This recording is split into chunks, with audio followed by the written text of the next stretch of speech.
Ooh, I have something super exciting to share with you today. It's a new development. It's a bad boy, which I've been looking forward to for a good 3 to 4 years. I wanted to upgrade to the new MacBook Pro. As you can see, the engraving and a bulky, thick chassis of the actual laptop. I've been looking forward to having this on board for quite some time because current laptop just cannot keep up with the work I'm doing. But this video is not going to be about technical performance because let's face it, the top specs of laptops, especially MacBooks, are just brilliant to do whatever you want to do with design. Figma or handling research in Miro or facilitation or Sketch, whatever you want to, you can do freely and it shouldn't struggle, and it doesn't struggle. I already tested it.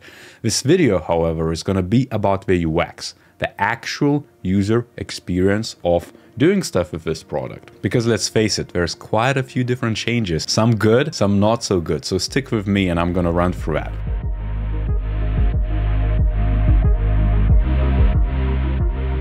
But just like everything else user experience, the actual experience starts way before you open the laptop and start using it. So I have to take you back in time at least a few weeks where I actually started with placing the order. As you know, Apple announced this upgrade to MacBook Pro line, and so I immediately jumped, chose the top specs, or at least close to that. I got the laptop, I unpacked it, and this is where the interesting bit happened, because when I opened the actual box, the actual experience of that just took me aback. Even my wife was like, what's going on? Like, why are you so amazed? Because she spotted the laptop box and I was still playing, opening and closing that box and trying to understand, whoa, this is actually pretty neat, like it's intended. So it's a big plus. And it's also almost one of those things in the experience design, in user experience or service design or customer experience, however you want to skin the user experience, this is where it comes down to. It's, you know, it's about the hardware, about the software, but also so much about the physical touch points, because experience starts way earlier than you think it does. Just that opening itself almost primed me to be excited of what's to come in the actual MacBook box.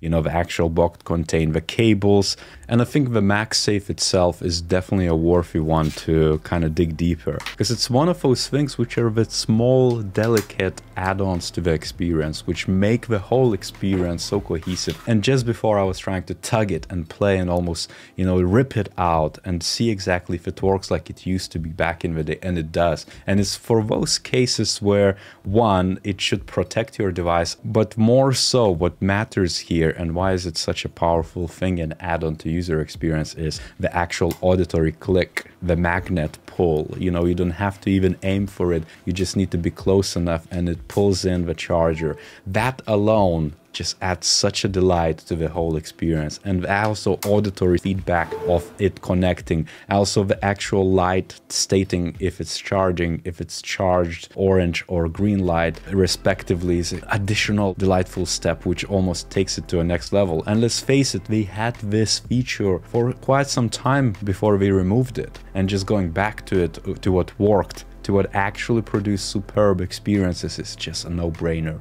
And simple things like adding the SD card readers or HDMI ports or every other port, all that pro functionality like reading SD cards, let's say, which to me is essential. For some people might not, but let's face it, the creatives, video makers, photo makers, designers are still defaulting to use simple methods. And if you remember back in the day when they made that decision to go for that slim Pro device, there was a lot of backlash with the dongles and, you know, a need to almost opt in for different dongles for different features. That was an overkill.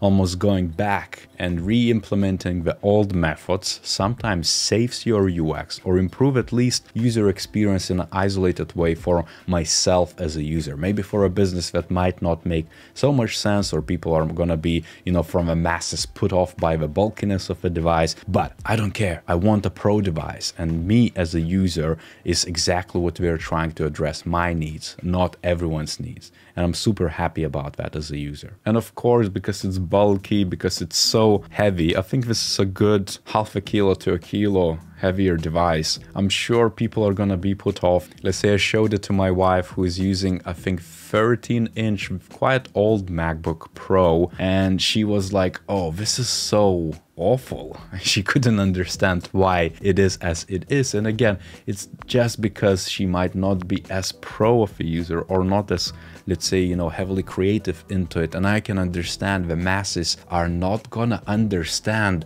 why a device in 2021 is so damn thick. And I think camera doesn't do it justice of how actually thick and heavy this device is. And maybe this is gonna do it justice, but here's an example.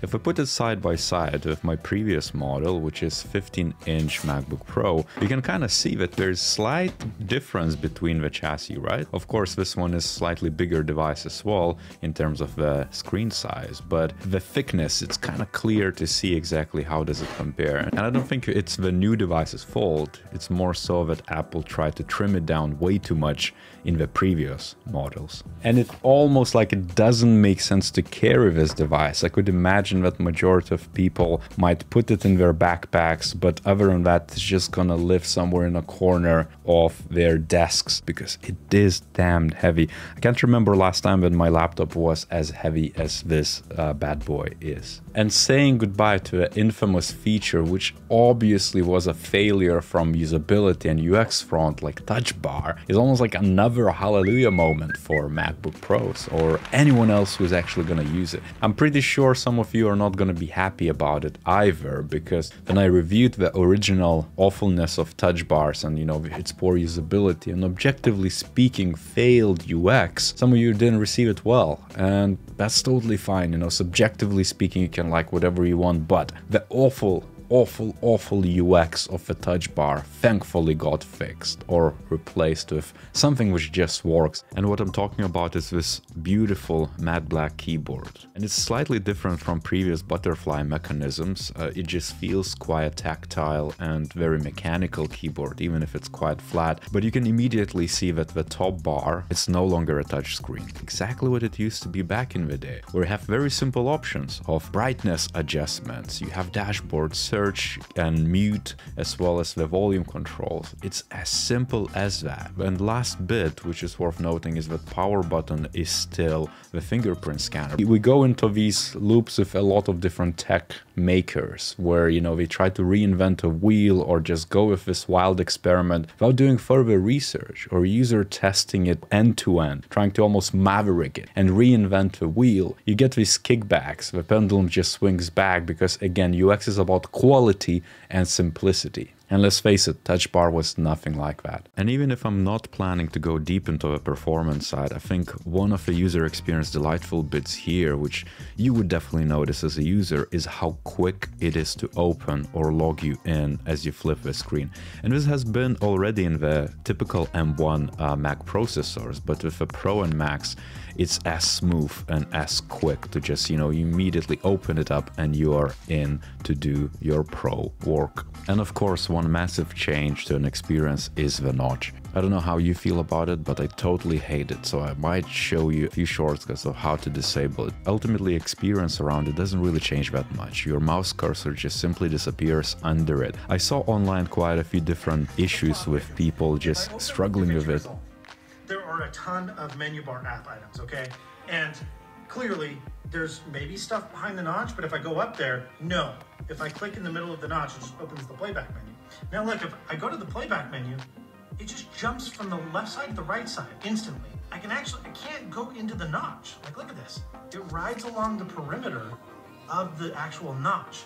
That's weird. Okay, but look what happens. But if you end up with this laptop and you want to hide the notch, here's how you could do it immediately out of the box. There are two ways. The first is just to open your system preferences and go to General and select the dark mode for your device. Also, heading into accessibility options, you can check this box which reduces the transparency. However, that doesn't disable the actual notch altogether, just slide gray instead of a black. Alternatively, if you want to truly disable the notch, you can black out the bar itself, and you can do so by installing this free app called Top Notch. and it's just a toggle switch which you activate, and it simply just darkens your bar, just like so. Looks pretty good. They definitely shoot themselves in the foot for the last half a decade with all these experiments of, you know, thin chassis and cramming all the components and trying to almost appeal to the masses instead of the pros. And pros don't really care if the actual laptop is thicker or if it weighs a good half a kilo or maybe a kilo more. Nobody's gonna care about that because it's about work. This is a work device, and that's why I bought it. Otherwise, if you're not a pro or you don't really max out the specs or tech in the usage, you could just get a MacBook Air or get any other laptop. You don't need this hulk of a device which costs thousands of dollars to attain. It's just as simple as that. But I'm super excited about this laptop, and I can't wait to use it even further because the actual performance is stunning so far. That's my thoughts, my experience, my unboxing, my first takes on the user experience. What's your take? You have any comments? Leave them down below. Smash that like button, subscribe to this channel, and on that note, I'll see you next time.